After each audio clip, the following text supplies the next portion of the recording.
ang daigdigan, lahat ng naroon. Umawit ang sangkatauhan, purihin ang Panginoon.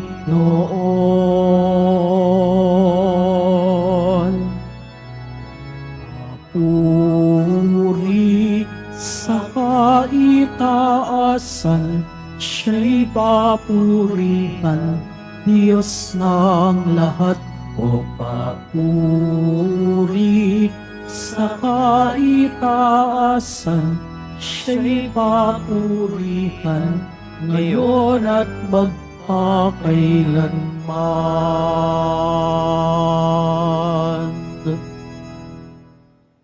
Sa ngala ng Ama at ng Anak at ng Espiritu Santo, Amen. ang pagpapala ng ating Panginoong Hesukristo, ang pag-ibig ng Diyos Ama, at ang pakikipagkaisa ng Espiritu Santo, naway sumainyong lahat. At sumaiyo rin. Mga kapatid, tinipon tayo bilang kaanib ng angka ng Diyos. Kaya dumulog tayo sa mawaing Panginoon na nagpapatawad ng lubos. Sinugong tagapagpagaling sa mga nagsisisi, Panginoon, kaawaan mo kami. Panginoon, kaawaan mo kami. Dumating na tagapag-aniyayang mga makasalanan ay magsisi, Kristo, kaawaan mo kami. Kristo, kaawaan mo kami. Nakaluklok ka sa kanan ng Diyos Ama para ipamagitan kami. Panginoon, kaawaan mo kami. Panginoon, kaawaan mo kami. Kaawaan tayo ng makapangyarihang Diyos, patawarin tayo sa ating mga kasalanan at patnubayan tayo sa buhay na walang hanggan. Amen. Manalangin tayo. Ama naming mapagmahal, ipagkaloob mo sa iyong sambayanan ang panibagong bugso ng Espiritu na pumuspos kay San Agustin. Malubos nawa sa amin ang pananahan ng Espiritu upang ikaw na batis ng karunungan ay magbunsod ng aming pananabik at ikaw na bukal ng buhay ay aming masaliksik. Sa pamamagitan ni Jesucristo, kasama ng Espiritu Santo, magpasawalang hanggan. Amen. Magsiupo muna ang lahat. Pagbasa mula sa ikalawang sulat ni Apostol San Pablo sa mga taga-Tesalonika. Mga kapatid, iniuutos namin sa inyo sa pangalan ng Panginoong Hesukristo na layuan ang mga tamad at ayaw mamuhay ayon sa mga tagubilin namin sa inyo. Alam naman ninyo na dapat ninyong tularan ng aming ginawa. Hindi kami nahiyang magtrabaho nang kami nariyam pa. Hindi kami tumanggap ng anumang bagay kanino man nang hindi namin binabayaran. Nagpagal kami araw-gabi upang hindi maging pasanin ng sino man sa inyo. Ginawa namin ito dahil sa wala kaming karapatang maghintay ng inyong tulong, kundi upang kayo'y bigyan ng halimbawang dapat sundan. Nang kasama pa namin kayo, ito ang tagubiling ibinigay namin sa inyo. Huwag ninyong pakanin ang sinumang ayaw gumawa. Ang Panginoon na bukal ng kapayapaan, ang siya nawang magkaloob sa inyo ng kapayapaan sa lahat ng pagkakataon. Naway sumainyong lahat ang Panginoon. Akong si Pablo ang sumulat ng pagbating ito. Binabati ko kayo. Ito ang aking lagda sa lahat ng sulat ko. Ganito ako sumulat. Naway sumainyo ang lahat ng pagpapala ng ating Panginoong Hesukristo. Ang salita ng Diyos. Salamat sa Diyos. Mapalad ang sumusunod na taong may takot sa Diyos. Mapalad ang sumusunod na taong may takot sa Diyos. Mapalad ang bawat tao na sa Diyos ay may takot. Ang maalab na adhikay sumunod sa kanyang utos. Hindi siya magkukulang sa anumang kailangan. Ang buhay ay maligaya't uunlad ang kanyang buhay. Mapalad ang sumusunod na taong may takot sa Diyos. Ang sinuman kung ang Diyos buong pusong susundin. Buhay niya ay uunlad at laging pagpapalain. Mula sa Sion, pagpapala nawa ng Diyos ay tanggapin at makita habang buhay, pag-unlad ng Jerusalem. Mapalad ang sumusunod na taong may takot sa Diyos. Magsitayo na po ang lahat.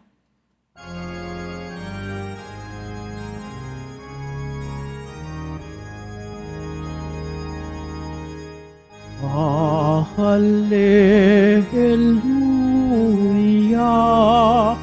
Hallelujah,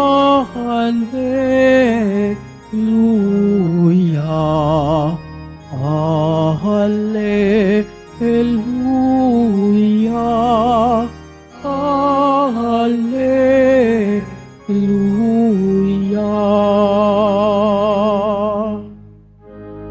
Lubos na magtatamasa ng pag-ibig ng Diyos Ama,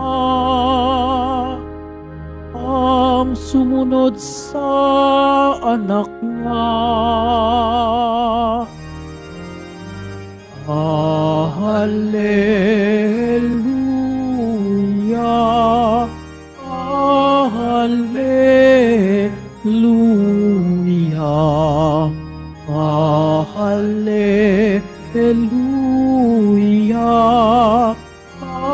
Hallelujah.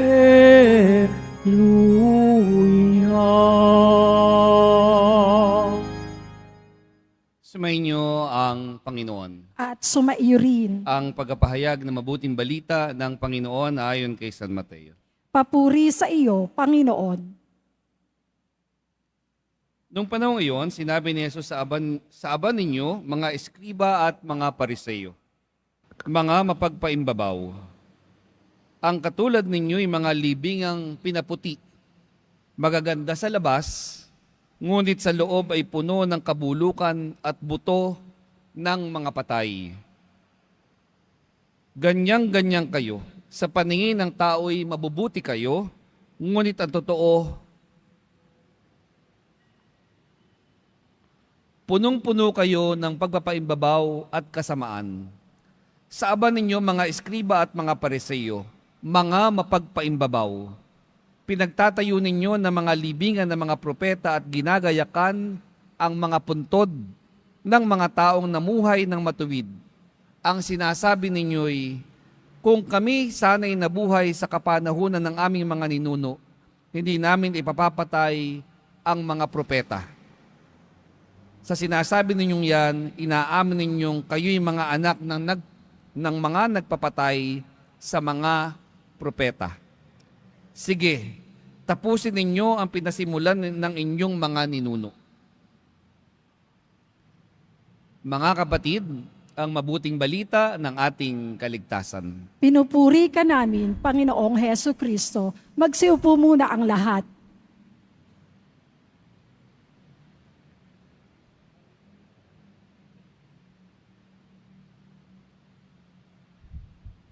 Magandang umaga po sa inyong lahat.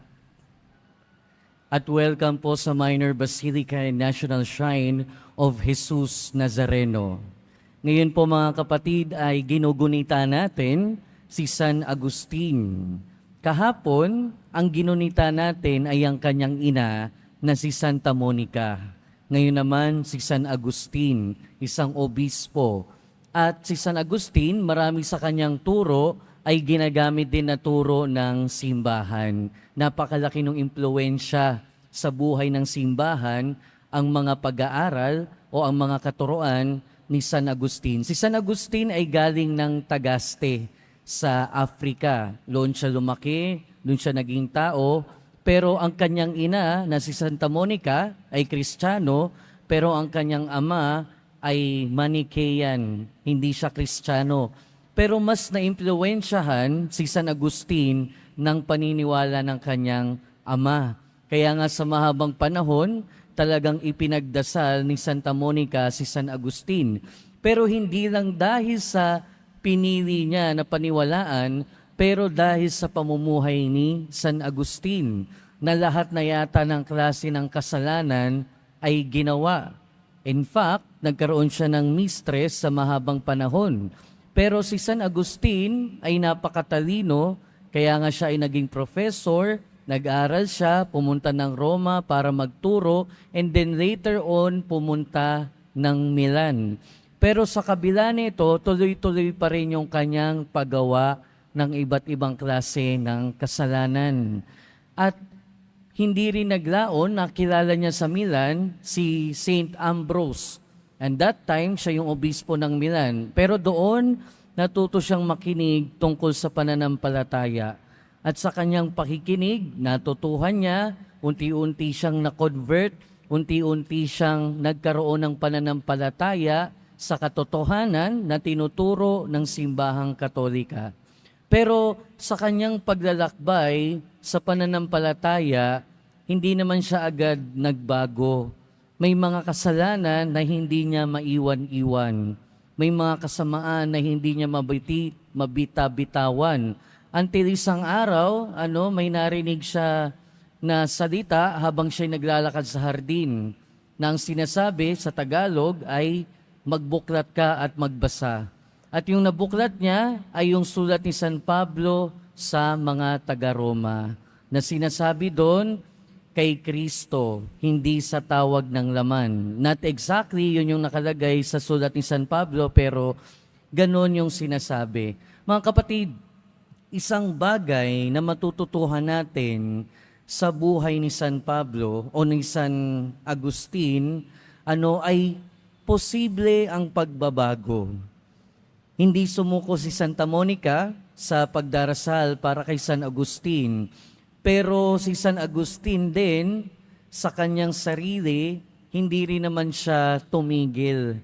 No? Na later on, naging obispo pa nga siya, at later on, yung mga sinasampalatayanan at pinaniniwalaan niya dati, yung mga Manichaean, ay yung ngayon, ang Katoliko, ang pananampalatayang Kristiyano na yung kanyang pinagtatanggol later on. At siya nga ay naging obispo pa. At pinapakita sa atin ng buhay ni San Agustin na kahit na anong sama ng isang tao, na kahit ano pang kasalanan ng isang tao, hindi mawawala yung pag-asa sa kanya. Hindi mawawala yung pag-asa na magkaroon ng pagbabago. At yun yung pinakita sa atin ni San Agustin. Kaya nga yung isa sa pinakatanyag na linya na nakasulat sa kanyang aklat na The Confessions of St. Augustine, sinabi niya doon, my heart is restless until it rests in you. Nang tinutukoy doon na hinahanap niya ang kapangahingahan, na hindi niya makita-kita until nakita niya, ang tinutukoy niya doon ay ang Diyos. Ibig sabihin, nandun naramdaman niya sa Diyos ang tunay na kapahingahan at tunay na pagbabago. At yung pagbabago na ito ay mula sa kalooban. Nagbago siya hindi lang ng sinasampalatayanan, nagbago siya hindi lang ng pinaniniwalaan, pero ang pagbabago na ito ay holistic.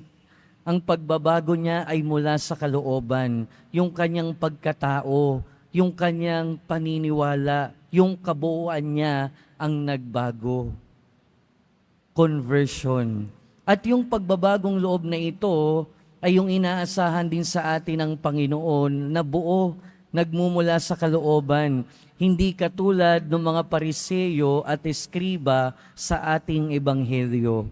Narinig natin nung isang araw, yung tatlo na mga aba, Kahapon naman narinig natin yung dalawa.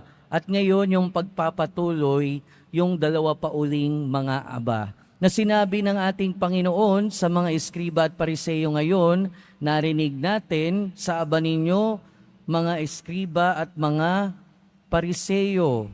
Sinabi niya dito, para kayong mga, ang katulad ninyo yung mga libingang pinaputi, magaganda sa labas, ngunit sa loob ay punong-puno ng kabulukan at buto ng mga patay. Noong mga panahon na yun, mga kapatid, puti talaga yung mga libingan para hindi maapakan. Kasi pag naapakan nun, ituturing ka na madumi. Pero inihahalin tulad ng ating Panginoon ang mga pariseyo at eskriba sa mga libingan dahil yung mga pariseyo at eskriba na ito, perfect sila, ritually speaking. Ibig sabihin, sinusunod nila kung ano yung iniutos ni Moises, sinusunod nila kung anong iniutos ng Panginoon, sinusunod nila lahat ng ritual ng mga Hudyo, pero sa kalooban nila, iba ang nangyayari.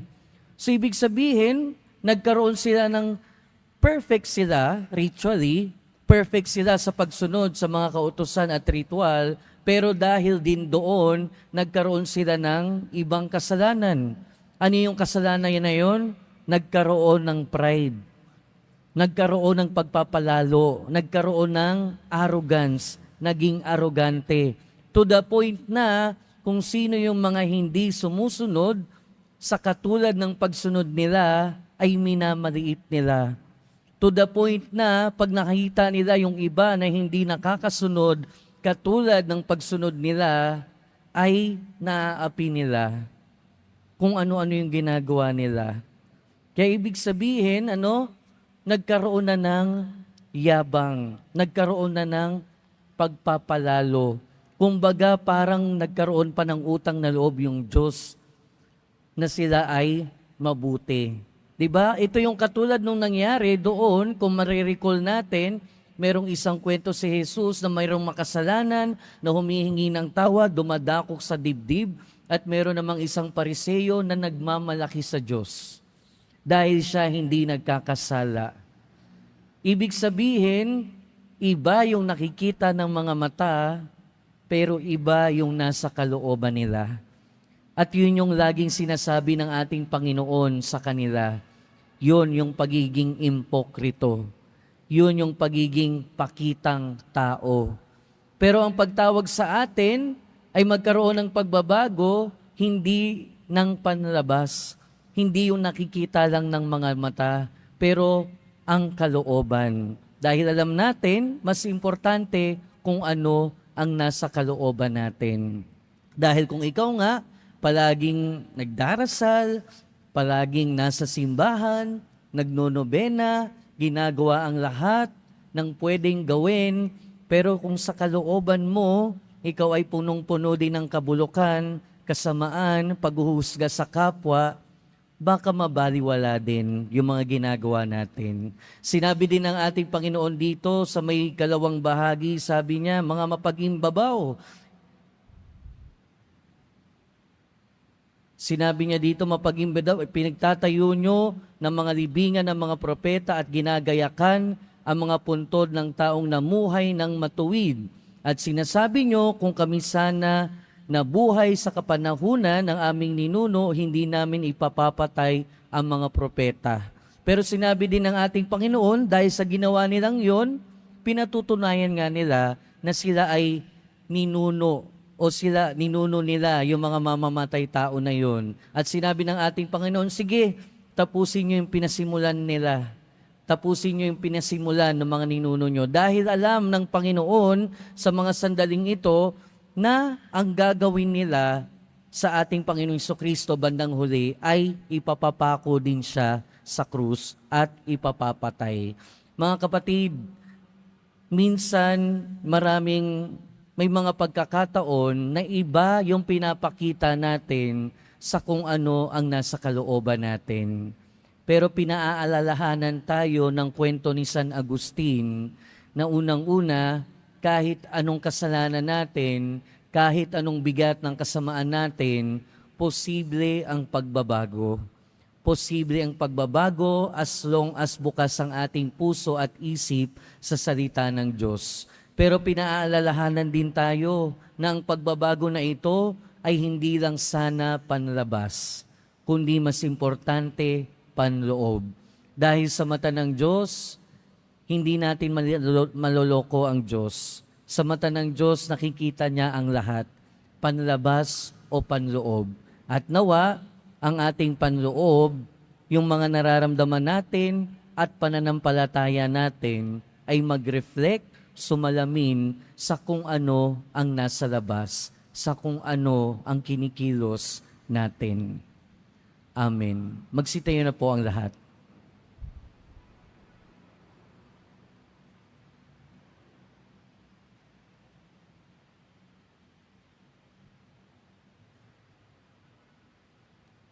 Minamahal kong mga kapatid, hilingin natin sa Panginoon na tulungan tayong maging tapat sa ating mga kilos.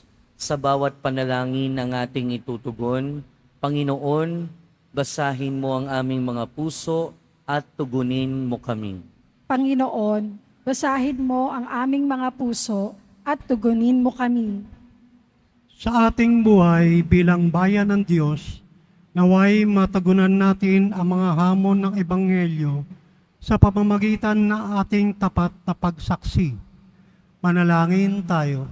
Panginoon, basahin mo ang aming mga puso at tugunin mo kami. Atin nawang maiwasang gumawa ng mga bagay dahil lamang sa ating pagnanasang tumulad sa karamihan o dahil sa ating pagkukunwari. Manalangin tayo. Panginoon, basahin mo ang aming mga puso at tugunin mo kami. Ang mga nawalan ng pag-asa dahil sa ating masamang pakikitungo at pag-uugali, naway manumbalik sa pagsamba sa Diyos sa pamamagitan ng ating pagbabagong buhay. Manalangin tayo. Panginoon, basahin mo ang aming mga puso at tugunin mo kami. Ang mga may sakit, naway makita ang mapagpagaling na kamay ng Diyos sa kanilang mga dinaranas na mga pagsubok at paghihirap. Manalangin tayo.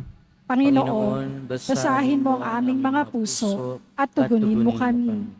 Ang mga yumao sa buhay na ito, naway tanggapin sa walang hanggang kaluwalhatian. Manalangin tayo. Panginoon, basahin mo ang aming mga puso at tugunin mo kami. Ama, tulungan mo kaming sambahin ka ng may katapatan sa aming puso at makalapit kami sa iyo sa espiritu at katotohanan. Hinihiling namin ito sa pamamagitan ni Kristo na aming Panginoon. Amen. Magsiupo muna ang lahat.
Magsitayo na po ang lahat.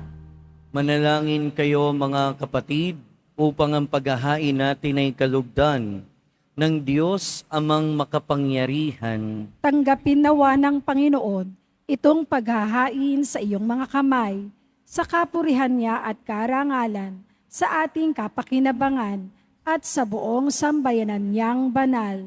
Ama naming lumikha, sa pagdiriwang namin sa pagtubos ng iyong anak sa amin, maihain nawa ngayong ginugunita si San Agustin ang pakikinabang sa matapat na pagsasama sa panandang ito ng pag-ibig at pagkakaisa sa pamamagitan ni Jesucristo kasama ng Espiritu Santo, magpasawalang hanggan. Amen. Sumainyo ang Panginoon. At sumaiyo rin. Itaas sa Diyos ang inyong puso at diwa. Itinaas na namin sa Panginoon. Pasalamatan natin ang Panginoong ating Diyos. Marapat na siya ay pasalamatan. Ama naming makapangyarihan, tunay ngang marapat na ikaw ay aming pasalamatan sa pamamagitan ni Jesucristo na aming Panginoon. Ngayong si San Agustin ay pinararangalan sa pamumuhay niyang totoong uliran at pagiging maaasahan sa panunungkulan. Kaya't si Jesucristo na maaasahan sa katapatan ay inihayag sa pangangasiwa sa sambayanan. Ang malasakit na mga ulirang tagapangasiwa noon ay nagpapatuloy magpahanggang ngayon sa mga panalangin kanilang iniuukol kaysa ng sambayanan mong dito'y nagtitipon. Kaya kaysa ng mga anghel na nagsisiawit ng papuri sa iyo nang walang humpay sa kalangitan, kami nagbubunyi sa iyong kadakilaan. Santo, Santo, Santo, Panginoong Diyos ng mga hukbo, napupuno ang langit at lupa ng kadakilaan mo, o sana sa kaitaasan. Pinagpala ang naparirito sa ngalan ng Panginoon, o sana sa kaitaasan. Magsiluhod po ang lahat. Ama naming banal, ikaw ang bukal ng tanang kabanalan. Kaya't sa pamamagitan ng iyong Espiritu, gawin mong banal ang kaloob na ito upang para sa aming maging katawan at dugo ng aming Panginoong Hesukristo. Bago niya pinagtiis ang kusang loob na maging handog, hinawakan niya ang tinapay, pinasalamatan kanya, pinaghati-hati niya iyon, iniabot sa kanyang mga alagad at sinabi, tanggapin ninyong lahat ito at kanin. Ito ang aking katawan na ihahandog para sa inyo.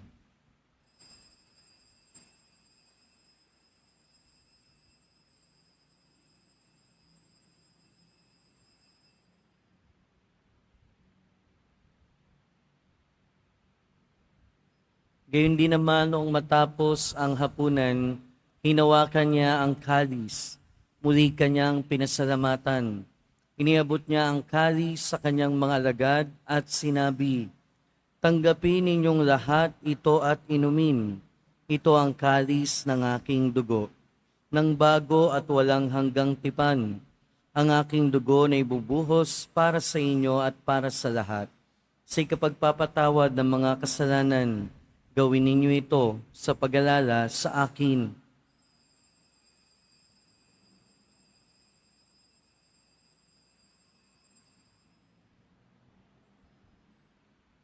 Magsitayo na po ang lahat. Ipagbunyi natin ang misteryo ng pananampalataya. Si Kristo'y namatay, si Kristo'y nabuhay, si Kristo'y babalik sa wakas ng panahon. Ama, ginagawa namin ngayon ang pag-alala sa pagkamatay at muling pagkabuhay ng iyong anak. Kaya tiniaalay namin sa iyo ang tinapay na nagbibigay buhay at ang kalis na nagkakaloob ng kaligtasan.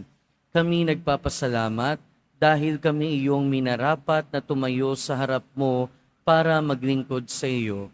Isinasamo namin kaming magsasalo-salo sa katawan at dugo ni Kristo ay mabuklod sa pagkakaisa sa pamamagitan ng Espiritu Santo. Ama, lingapin mong iyong simbahang laganap sa buong daigdig. Puspusin mo kami sa pag-ibig. Kay San Francisco na aming Santo Papa, at ni Jose na aming Obispo at ng Tanang Kaparian. Alalahanin mo rin ang mga kapatid naming nahimlay na may pag-asang sila'y muling mabubuhay. Gayon din ang lahat ng mga pumanaw. Kaawaan mo sila at patuloyin sa iyong kaliwanagan.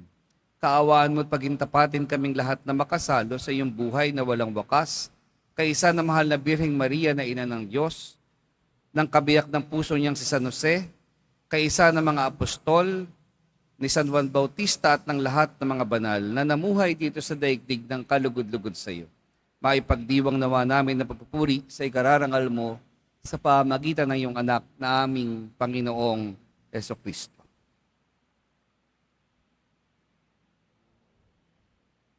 Sa pamamagitan ni Kristo, kasama niya at sa Kanya, ang lahat ng parangal at papuri ay sa iyo, Diyos amang makapangyarihan, kasama ng Espiritu Santo, magpasawalang hanggan. Amen.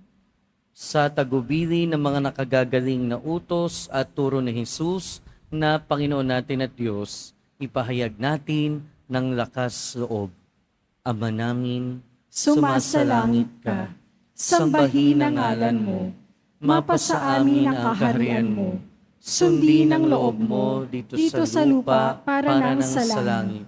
Bigyan mo kami ngayon ng aming kakanin sa araw-araw, at patawarin mo kami sa aming mga sala, para nang pagpapatawad namin sa nagkakasala sa amin. At huwag mo kaming ipahintulot sa tukso, at iadya mo kami sa lahat ng masama. hinihiling namin kami adya sa lahat ng masama, pagkalooban ng kapayapaan araw-araw, iligtas sa kasalanan at ilayo sa lahat ng kapahamakan, samantalang aming pinananabikan ang dakilang araw ng pagpapahayag ng tagapagligtas naming si Hesu Kristo. Sapagkat iyo ang kaharian, at ang kapangyarihan, at ang kapurihan, magpakailanman. Amen.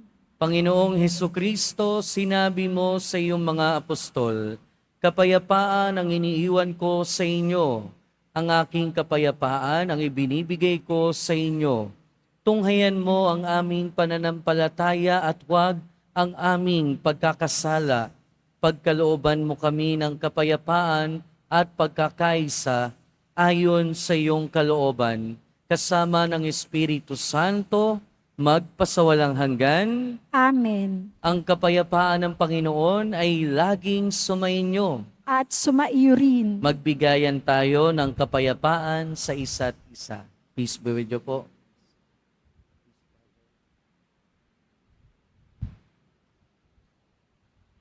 Kordero ng Diyos na nag-aalis ng mga kasalanan ng sanlibutan, maawa ka sa amin. Kordero ng Diyos na nag-aalis ng mga kasalanan ng sanlibutan, maawa ka sa amin. Kordero ng Diyos na nag-aalis ng mga kasalanan ng sanlibutan, ipagkaloob mo sa amin ang kapayapaan, magsiluhod po ang lahat. Ito ang kordero ng Diyos.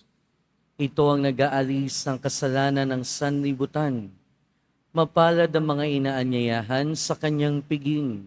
Panginoon, hindi ako karapat-dapat na magpatuloy sa iyo, ngunit sa isang salita mo lamang ay gagaling na ako.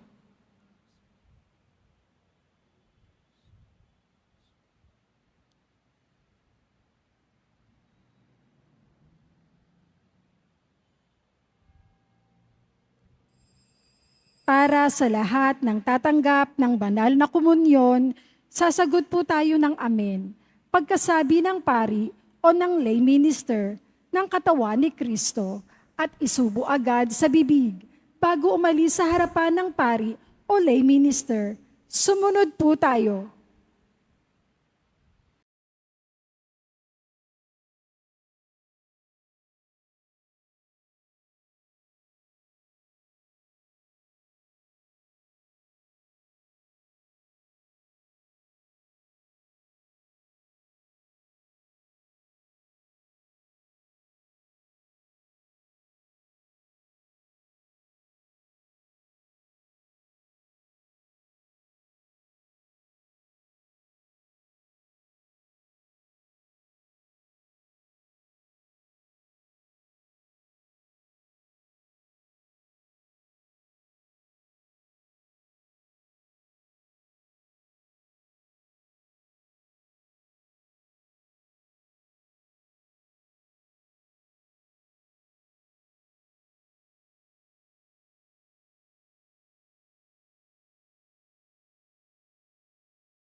Manalangin tayo.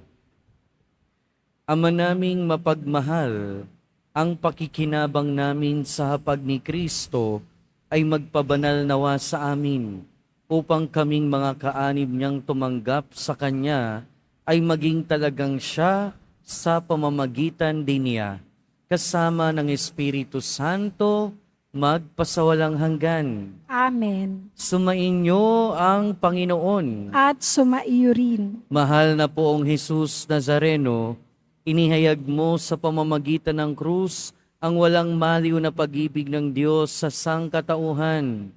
Pakinggan mo ang kahilingan ng iyong angkan na nagsusumamo sa iyo. Makamtan nawa nila ang inyong katugunan at tanggapin ang kasagutan na may utang na loob na tinatanaw. Basbasan din po ninyo ang mga daladala nilang imahen at dasalan. Sa pamamagitan ng bendisyon na ito, naway maalala nila ang mga pangako nila noon sa binyag, na ikaw ang kanilang iibigin at paglilingkuran bilang Panginoon, magpasawalang hanggan. Amen. At pagpalain kayo ng makapangyarihan at mapagmahal na Diyos, ng Ama at ng Anak at ng Espiritu Santo. Amen. Tapos na ang ating misa, humayo kayong taglayang kapayapaan ng poong Jesus Nazareno. Salamat sa Diyos.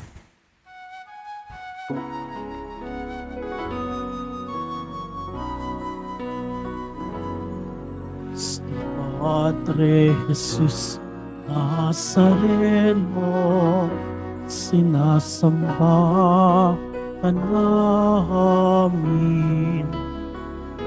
Pinipintuho ka namin, aral ng aming buhay at kaligtasan.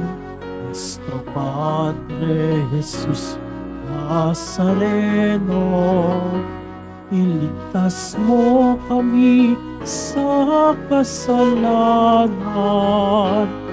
Ang krus mong pinamatayan ay sagisag ng aming kaligtasan.